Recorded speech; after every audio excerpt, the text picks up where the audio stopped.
ouverture de la séance du lundi 8 décembre 2025 en présentiel et en présence du public.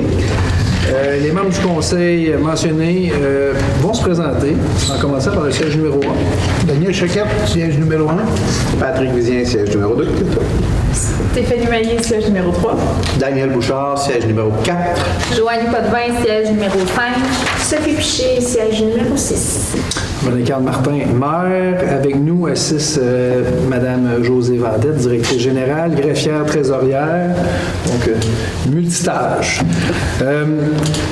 Bien important, je vais réitérer, vous l'avez dit à la dernière séance, je recommence à partir de cette année, la façon de procéder, quand vous posez des questions, c'est directement au maire et au conseil, c'est plus à la DG, c'est vraiment à nous que vous allez faire vos plaidoyers.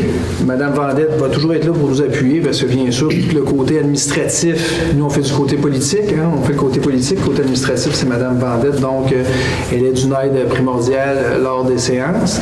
Et de plus, les questions, parce qu'on a déjà vu dans le passé des questions des périodes de questions qui ne se terminaient plus. C'était super long. Question, c'est une personne arrive, bien sûr se présente, nous mentionne d'où qu'elle vient, parce que bien sûr, c'est devant la caméra. 5 minutes, on pose une question, hein, c'est pas des fois c'est pas des questions, c'est plus des fois ça devient des histoires, mais c'est vraiment vous posez une question, on répond et vous avez une sous-question bien sûr par la suite que vous pouvez refaire. On parle d'un 5 minutes pour la question et la sous-question. Par la suite, bien sûr, on se garde une bonne grosse demi-heure au niveau des questions pour l'Assemblée, si questions il y a, bien sûr. Donc, si vous me permettez, on va commencer le point numéro 2, adoption de l'ordre du jour. Il est proposé par Daniel Choquette. Et appuyé Sophie. par Sophie. Donc, tout le monde est pour? Oui. Donc, l'ordre est adopté. Donc, le jour est adopté. Adoption des procès-verbaux, numéro 3. 3.1. Adoption du procès-verbal de la séance du 17 novembre 2025. Il est proposé par Daniel Choquette et appuyé par Patrick Vizien. Tout le monde est d'accord? Oui. Donc, d'adopter le procès-verbal du 17 novembre 2025. 4. Rapport de correspondance.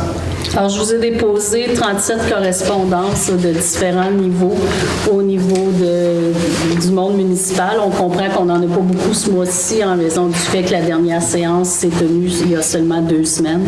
Alors, vous avez notamment plusieurs informations relativement à l'accès aux documents, le guide d'accueil, la saine gestion administrative et également tous les articles qui proviennent des différentes associations sur les obligations du monde municipal.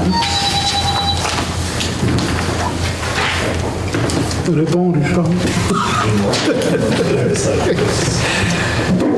Donc, le point numéro 6, la législation 6.1, règlement numéro 25-608, établissant la vitesse sur une partie de la montée du 4e rang et sur la rue Brodeur. C'est adoption. Considérant les demandes répétées de certains citoyens de ce secteur-là, considérant qu'il va y avoir des panneaux indicateurs aux extrémités de cette zone pour vraiment interpeller les gens, considérant que dans la montée du Cap, en bas de la côte jusqu'à la sortie du Boisé, au lieu d'être à 70 km/h, on va descendre à 50 km/h et dans les rues Brodeur, on va descendre à 30 km/h. Considérant l'avis de motion donné par M. Daniel Choquette, il est proposé par moi. Stéphanie, appuyé par Patrick Vizien. Tout le monde est d'accord avec ça? Oui. Donc, à l'unanimité. Si vous me permettez, M. le maire, la signalisation va être installée dès que la température va le permettre. Actuellement, le sol est gelé, alors on va installer ça probablement plus vers le printemps. De toute façon, en hiver, ça roule un peu moins vite. OK, parfait. Donc, ça va être d'adopter le règlement numéro 25-608 établissant la vitesse de la partie de la montée du Cap et sur le rang Brodeur. S'il vous plaît, M. le maire. Oui. Pouvez-vous expliquer, s'il vous plaît, pourquoi on ne peut pas réduire la vitesse avant le golf?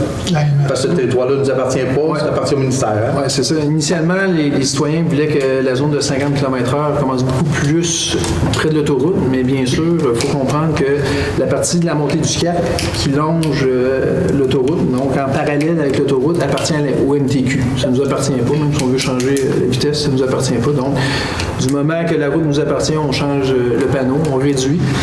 Mais il faut prendre pour acquis que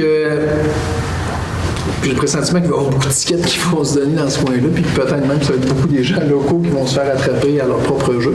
On va le voir, mais c'est une demande, on veut répondre aux demandes des citoyens. On va peut-être ceux qui vont demander qu'ils vont se faire voler.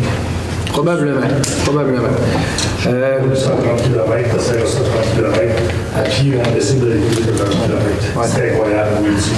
Quand on auto sur 30 km, toujours avec ça. Ouais, c'est... On va demander qu'est-ce que tu fais. C'est pas rapide. C'est pas rapide, mais force est d'admettre, par contre, que dans le boisé, le soir, c'est dangereux.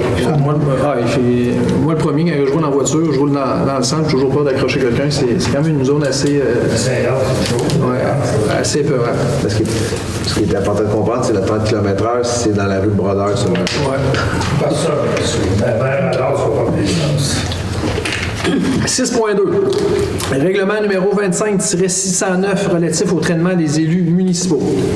Alors, ce projet-là est toujours sous étude. Vous avez discuté là, de revoir la rémunération des élus pour instaurer un principe de présence obligatoire pour la rémunération. On est en train de discuter ça, là, tout le monde ensemble. Ceci étant dit, il n'y a pas d'augmentation, là, à part l'augmentation annuelle habituelle là, qui est prévue dans les rémunérations. C'est simplement une modulation différente en fonction des présences. Tout à fait. Donc, pour ceux et celles, seulement pour bien comprendre, on va, parce qu'on l'avait vécu dans le passé, on veut que ça soit juste et équitable. Donc, les gens qui se présentent au conseil, aux réunions, versus ceux qui ne se présentent pas, il va y avoir une différence de montant. Donc, ceux qui ne se présentent pas vont avoir moins d'argent. Ceux qui se présentent vont avoir leur rémunération. C'est aussi simple que ça. 6.3. Règlement d'emprunt numéro 25-610 relatif aux travaux d'infrastructure dans le domaine du lac Huron. Avis de motion. Alors, les plans de vie sont prêts. On est prêt à aller en appel d'offres. Naturellement, on ne peut pas donner le contrat tant et aussi longtemps que le règlement d'emprunt n'est pas approuvé. On a maintenant les montants de la TEC qui seront disponibles pour affecter au projet. Donc, le montage financier est en train de se finaliser et on va pouvoir l'adopter en janvier pour financer les travaux du pluvial dans le domaine des Hurons et on va aller en appel d'offres dès le début janvier pour pouvoir octroyer le contrat quelque part en mars. Donc, Vizien donne l'avis de motion. Donc, Patrick Vizien. 6.4. Autres règlements en provenance du gouvernement et ou d'autres municipalités. Il n'y en a pas?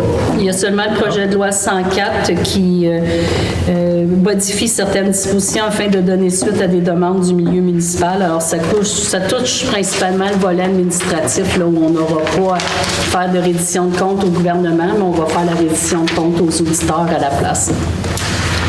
7. Administration. 7.1. Rapport financier dépôt ajournement au 15 décembre. Donc, déjà, dans une semaine, on va avoir un événement pour présenter le budget, puis en même temps, on va continuer une partie de la séance de ce soir. Donc, rapport financier reporté, ajournement 25 décembre. 7.2, approbation des comptes à payer. 15 décembre. Le 15 décembre. Le 15. J'ai dit quoi? Le 25, on va manger de la J'ai dit 25 décembre. Donnez-moi donc 15 décembre. 7.2, approbation des comptes à payer. Même chose, ajournement 15 décembre. 7.3, suivi et contrôle budgétaire. Toujours dans la même optique, ajournement au 15 décembre. 7.4, ressources humaines. Aucun point. Donc, 7.5, salle municipale, liste des locations de novembre et décembre 2025. Alors, je vous les dépose comme à chaque mois. Simplement vous dire que les réceptions des fêtes sont en cours en fin de semaine. Là, c'était assez soutenu ici, mais de beaux événements, n'est-ce pas? Pour ceux qui ont participé, là, de très beaux événements qui ont eu en fin de semaine. Si vous me permettez, je sais que les conseillers, c'est les conseillers ont tous participé au dépouillement de l'arbre de Noël qui a eu lieu ce week-end. Patrick a passé la journée ici. Bien été? Oui, c'était vraiment beau. Il y avait de l'animation aussi, les enfants, le Père Noël, marché de Noël. Le marché, il y avait des gens à se regarder. Les gens constamment en rotation, il y avait des tables dans le milieu, les enfants venaient jouer avec des petits jouets en même temps pendant que les parents prenaient un café. Moi, je trouvais ça merveilleux. Il y avait les animaux dehors. Moi aussi, oui, les animaux dehors, là, c'était parfait. Avec une température idéale, là. Samedi, ça faisait longtemps qu'on n'avait pas eu une belle journée comme ça, donc c'était super. On parle de plus de 200 enfants qui sont passés, donc je pense que c'est un beau succès. 200 enfants et un chien. Et un chien, oui. Et un chien. Et le chien qui a volé la vedette. Par la suite, 7.6, adoption du budget 2026, information. Alors, tel qu'on l'a indiqué dans la vie publique, le budget 2026 et le programme triennal d'immobilisation 2026, 2027, 2028 va se tenir le 15 décembre à 19h30. Alors, tout le volet dépenses est terminé. Il me reste à terminer le volet revenu avec la taxation. Ça regarde bien par rapport à vos demandes. Parfait. Donc, comme vous pouvez vous l'imaginer, au courant de la semaine, on va se rencontrer pour essayer de finaliser le budget tous ensemble. 7.7, calendrier municipal, distribution. Alors, le calendrier est en cours de production. On attend certaines dates là, de la RIAM. Dès qu'on va avoir ça, on va pouvoir le finaliser. Par ailleurs, on vit toujours les problématiques avec Post Canada pour la distribution de tout ce qui est public-postage. Donc, le calendrier est un public-postage. Donc, on essaie de régler la problématique pour qu'on puisse éventuellement distribuer nos bulletins et notre calendrier municipal. Donc, 7.8, bulletin municipal.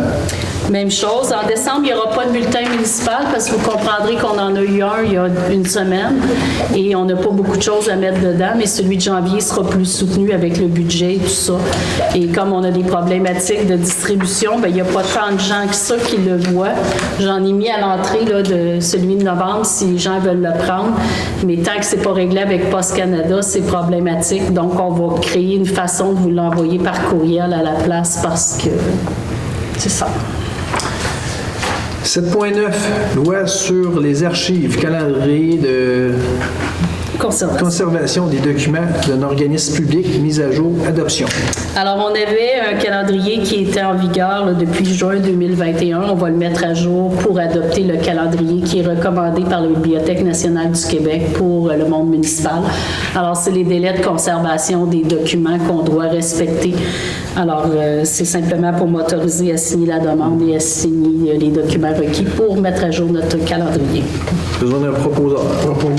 Daniel Choquette. Daniel Bouchard, second. Tout le monde est d'accord? Oui. Unanime. 7.10, association diverses, renouvellement, autorisation. Alors, habituellement, là, je vous passais des résolutions pour chacun des organismes et on va regrouper ça dans une seule dorénavant. Alors, on va renouveler la Fédération québécoise des municipalités, la FQM, l'Association des directeurs municipaux, la DMQ, la Corporation des officiers municipaux agréés, la COMAC, la COMBEC, qui est la Corporation des officiers municipaux et en environnement, l'Association des professionnels en outillage municipal, l'Association des camps du Québec, l'Association québécoise du loisir public, Zone Loisirs Montérégie, Association des gestionnaires en sécurité d'incendie et Association des pompiers auxiliaires de la Montérégie, la PAM.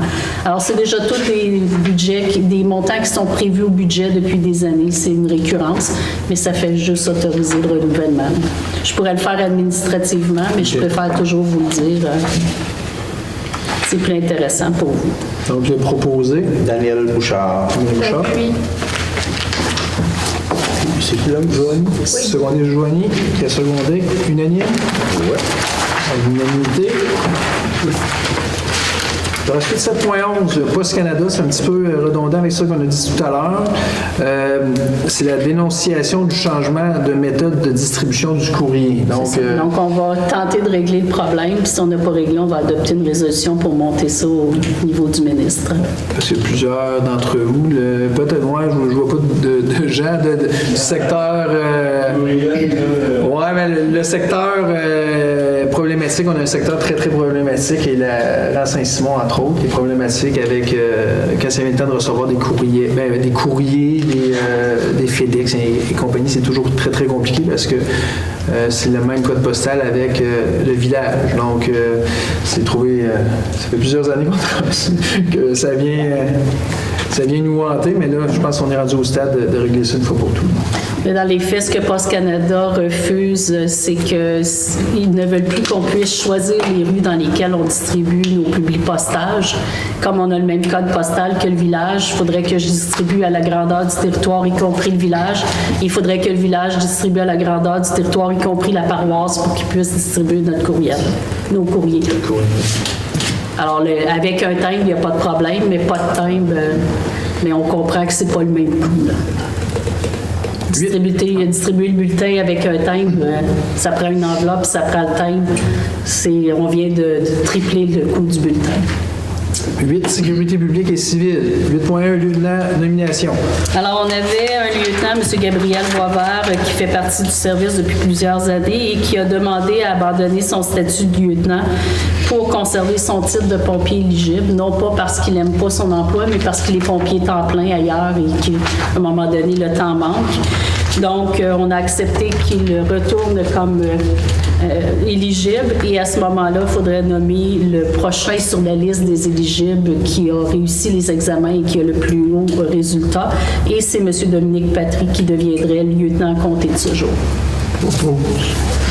Daniel Chacun propose. Daniel Bouchard, second. Tout le monde est d'accord? Oui. Donc, unanime. Infrastructure et transport, 9.1. Programme d'aide à la voirie locale. Alors, à chaque année, on reçoit du ministre Simon Jolin Barrette un montant de 10 322 qu'on peut investir dans la réfection de nos rues.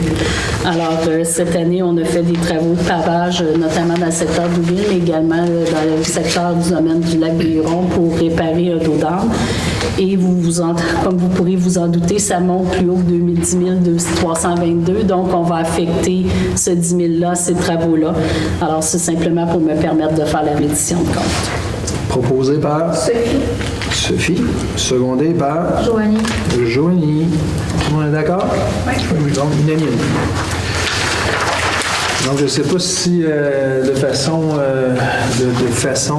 bonne façon de faire, je dois remercier M. Jolin Barrette. Oui. Donc, le député de Bordua, le ministre Jolin Barrette, dans le fond, on doit le remercier pour son appui financier. 10. Aménagement, urbanisme et environnement. Liste des permis délivrés en novembre 2025. On en a 9 permis pour un total de 228 400. 10.2. Plan de développement de la zone agricole MRC des Mascoutins de dépôt. J'ai eu la chance la semaine passée d'assister, il y a 2 semaines. 2 semaines déjà, d'assister au dépôt du PDZA, donc le plan PD, développement en zone agricole. Bien sûr, vous devez comprendre que notre MRC, nos municipalités, la majorité des municipalités Haute-Saint-Hyacinthe, bien sûr, sont des municipalités agricoles. Donc, PDZA, c'est super important. Ils mettent beaucoup d'emphase, ils croient beaucoup à ce volet-là. Puis le PDZA, bien sûr, c'est on protège la zone agricole, on la développe tout en la protégeant. Élément qu'ils veulent développer, bien sûr, c'est leur piste cyclable qui part de Saint-Hyacinthe jusqu'à une bonne partie en Estrie. Puis comment? Sorel également, il y en a une autre branche. Oui, c'est l'autre branche, mais la branche direction sud, l'élément un petit peu plus facilitant, c'est qu'ils veulent prendre la voie ferrée, qui est un élément beaucoup plus facile parce que ça appartient pas aux agriculteurs. Du moment qu'on veut passer sur les terres agricoles, ça devient un petit peu plus complexe. Pour ne pas dire très complexe. Là, le volet sud, c'est un volet plus simpliste. Le volet nord, ils ont des zones agricoles, mais ça peut développer cette partie-là. Mais ça fait partie de leur vision à long terme, donc des pistes cyclables pour desservir notre MRC. Sinon, bien sûr, l'emphase du développement en zone urbaine, versus la zone agricole qu'on laisse respirer, puis on va développer plus en zone urbaine. C'est un petit peu la vision du plan de développement, du s'occupait des EDA. 10.3, politique régionale en habitation, MRC des Mascoutins, dépôt. Alors, c'est la politique régionale en habitation, les orientations gouvernementales en matière d'habitation qu'on appelle, en aménagement du territoire, excusez-moi, qu'on appelle les OGAP, requièrent des MRC de repenser l'habitation sur leur territoire afin de densifier. Donc, dans ce cadre-là, la MRC a fait un travail et a adopté une politique régionale en habitation, à laquelle il y a un plan d'action qui nous obligera nous-mêmes à faire un plan d'action en matière d'habitation, toujours dans l'objectif de densifier. Donc, il y aura de l'accompagnement des municipalités qui va se faire, des rencontres avec les citoyens qui vont se faire. Donc, ça va commencer cet hiver pour pouvoir élaborer éventuellement un plan d'action sur notre territoire. Donc, 10.4, demande d'appui Ville de Saint-Pie, entretien des cours d'eau, MRC Mascoutaine. Il est proposé par Patrick Vizien et secondé, appuyé par Sophie. Depuis la Ville de Saint-Pie, dans sa démarche de prendre acte des mesures mises en place par la MRC et les Mascoutins pour améliorer les délais de traitement. Il faut comprendre que quand une municipalité fait une demande pour l'entretien de cours d'eau en zone agricole, le délai est très long. Des fois, ça peut prendre plusieurs années, 2, 3 ans qu'on a entendu parler, 4 ans. Il faut comprendre aussi que les agriculteurs, quand ils font une demande, ou la municipalité, quand elle fait la demande, c'est souvent les agriculteurs, ils ont des problèmes majeurs avec l'écoulement des eaux, puis ça peut compromettre la rentabilité de certaines zones agricoles.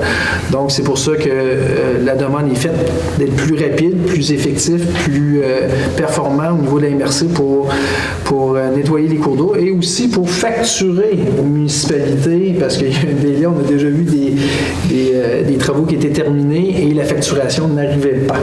Donc, ça, c'est une demande. C'est le cas actuellement. C'est le cas actuellement. Donc, la demande, c'est d'arriver un petit peu plus rapidement pour pouvoir. Ils disent, je l'avais lu tantôt, la facturation soit effectuée dans l'année de la terminaison des travaux. Donc, ça démontre que dans le passé, ce n'était pas le cas. 10.5. Le lot 2 366 565. 3340 rue des Pins. Demande de reconnaissance des droits acquis. La décision. Alors, c'est une résidence sur la rue des Pins qui a été construite dans les années 1980. Ces années-là, il y avait 78, excusez-moi. Ces années-là, la réglementation était fort différente, donc les marges de l'époque étaient respectées, mais aujourd'hui, ça ne respecte plus du tout les marges. On demande tout simplement de reconnaître que ça a été construit conformément à la réglementation à l'époque, mais qu'aujourd'hui, si jamais il devait y avoir incendie ou démolition, bien, ça devrait être reconstruit suivant les nouvelles règles. OK. Il est proposé. Joanie. Vizien pour Joanie. Le secondé par Patrick Vizien. Tout le monde est d'accord? Oui. La correspondance. 10.6. Le lot 3 113 398 18,50 du Moulin. Demande de dérogation mineure. C'est ajourné au 15 décembre. On doit rencontrer le CCU avant de faire quelque chose. Actuellement, il faut comprendre que le comité consultatif d'urbanisme ne peut pas légalement siéger parce que pour pouvoir siéger, les nouveaux membres du conseil doivent suivre la formation. La formation n'est pas encore suivie. Alors, Petite question. Ça fait des petits problèmes. Si mettons, on a besoin de prendre une décision, est-ce que les anciens membres du CCU pourraient ou sont carrément ne plus... Non, ils pourraient, temporairement. OK, parfait. 10.7, redevance des matières résiduelles 2025, confirmation du versement. Donc, le versement sera de 57 491,85. 3 versements. On va recevoir 3 versements décembre 2025, mars 2026 et janvier 2027. Donc, pour un total de 57 491 qu'on va recevoir. 10.8, fonds d'interdiction de transport de certaines espèces. Donc, tout ce qui est moufette, raton laveur, renard, coyote, on n'a pas le droit de les attraper et de les déplacer. C'est interdit dû à des problématiques de cadrage. Et en campagne, je peux vous dire que les gens n'ont pas l'air de prendre ça au sérieux parce qu'il y a une quantité industrielle de ratons laveurs qui se font apporter en campagne. Les gens les attrapent en ville, nous les apportent en campagne. C'est une problématique majeure. Là, le gouvernement, via le ministère de l'Environnement, je crois, l'Environnement, mentionne de se tenir loin de ça. Si vous voyez des animaux, comment qu'ils disent, suspects, moribonds, donc pas assez farouches pour un animal sauvage, vous pouvez contacter directement en ligne les services du ministère. 11. Loisirs, culture et services communautaires. Aucun point. 12. Dossier divers. 12.1. La violence faite aux femmes. 12 jours d'action, sensibilisation. Alors, effectivement, il y a 12 jours dans lesquels on va publier des publicités qui vont sensibiliser les gens à la violence faite aux femmes. Je pense que l'événement violence faite aux femmes est important. On est une municipalité alliée de la violence. Ceci étant dit, il y a aussi de la violence faite aux hommes et faite aux enfants. C'est une belle occasion de sensibiliser tout le monde à tous ces types de violences qui ne devraient pas avoir lieu dans la société. 13. Période de questions.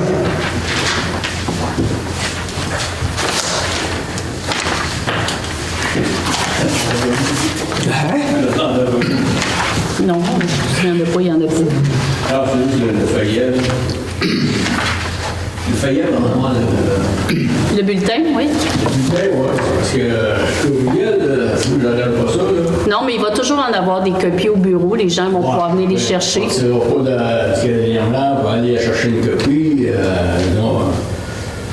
C'est parce que quelque part ici, il y a ça un coup. Puis il avait annulé ça, il a commencé à nous en envoyer. Si on peut les envoyer à coût raisonnable, tout le monde va être d'accord. Si j'augmente vos taxes de 5 sous pour envoyer le bulletin, vous allez peut-être me dire que vous vous laissez tomber. Les publicités, la publicité, là, pas normal, il n'y a pas de thème. On n'a pas le droit de le distribuer parce qu'il faudrait que je le distribue partout sur le territoire du village également. C'est ce que j'ai expliqué tout à l'heure. Je sais, le village n'a rien à voir avec nous autres. Mais Post Canada, c'est Post Canada qui a mis cette règle-là en vigueur. Si je ne distribue pas dans tout le JOH un SO, Post Canada ne le prend pas. Je ne peux même pas livrer mon bulletin au bureau. Parce que déjà, on n'a pas grand monde qui vient voir vos assemblées. Puis si on n'a pas le feuillet gratuit par la boîte à main, ben là, il n'y a pas grand monde qui va être au courant de ce qui se passe. Bien, je vous invite à appeler le député puis à sensibiliser Post Canada. Post Canada, dites-leur que c'est complètement illogique la décision qu'ils ont prise. Merci. On est tous d'accord. Bon, Vous l'envoyez par email. Par email, on peut l'envoyer. Mais par email, encore, on peut l'envoyer qu'aux gens qui ont donné leur autorisation. c'est long, allez, là. Vous n'oubliez pas ça dans le presse, là. Madame Vendette, tantôt, nous a parlé qu'elle voulait rencontrer les plus hauts dirigeants de Post Canada, justement, pour essayer de régler le cas de ça. Parce que Au pire, ils nous donneront un code postal. c'est ça, exactement. Mais là, il y en a. Puis là, si- Chacun va changer C'est ça, son code postal. sur tous ces documents. Ouais. Ça dit, c'est expliqué. Ça dit, c'est expliqué. Ça explique absolument rien. C'est assez trop drôle d'arriver là-dedans. Et moi, là-dedans, tu me dis ça. Ça existe plus. Excuse, monsieur. Code postal, code pas postal, mais les emails des gens, les a pas. On en a plusieurs. Quand on fait les...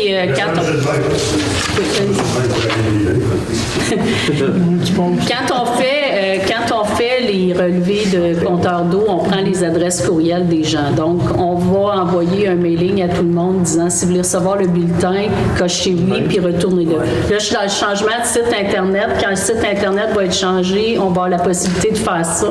On va l'envoyer à tout le monde. Donc, ceux qui vont nous répondre, qui veulent l'avoir par courriel, ça va être correct. On va demander ceux qui veulent le recevoir encore par courrier. On va voir le nombre, puis on verra si on peut poster. Mais Post Canada, si on a le même code postal que le village, ne veulent pas distribuer ni le mien, ni celui du village. Alors, c'est une super belle... puis ils veulent pas nous donner de code postal non plus. Fait que là, j'ai hâte de voir quel bord qu'ils vont patauger. L'ancienne maître poste avait trouvé une solution. Elle avait fait des routes, puis on distribuait avec les routes. Puis des fois, il y avait des erreurs, mais on tolérait les erreurs parce que On comprenait qu'un postier qui arrivait une seule journée venir remplacer, il ne pouvait peut-être pas savoir où finissait Sainte-Marie-Madeleine puis où commençait Sainte-Madeleine. Mais là, malheureusement, ils refusent carrément de prendre nos boîtes de bulletins. Fait qu'on en a imprimé 1200 le mois passé que j'ai jeté. Bon, c'est bon pour enlever mon foyer. C'est pour ça. Je pense qu'on va vous donner le budget de la municipalité, M. Saint-Laurent. Vous allez pouvoir le mettre tout chez vous. Autre question?